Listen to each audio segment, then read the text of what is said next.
গত রাত থেকে একটা ভিডিও ভাইরাল হচ্ছে।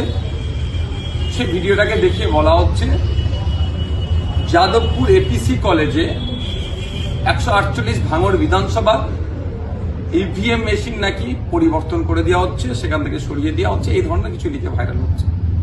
আমি সাধারণ মানুষের উদ্দেশ্যে বলবো, আপনারা আতঙ্কিত হবেন না, আমরা আছি, আমরা খামারকে পাহারা দিচ্ছি।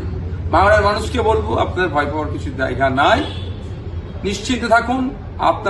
আপনাদের যেমন নির্বিঘ্নে ভোট দেওয়ার ব্যবস্থা করা হয়েছে, আপনারা নির্বিঘ্নে ভোট দিয়েছেন, ইভিএম মেশিনের 5 নম্বর বোতামটিকে থামছেন।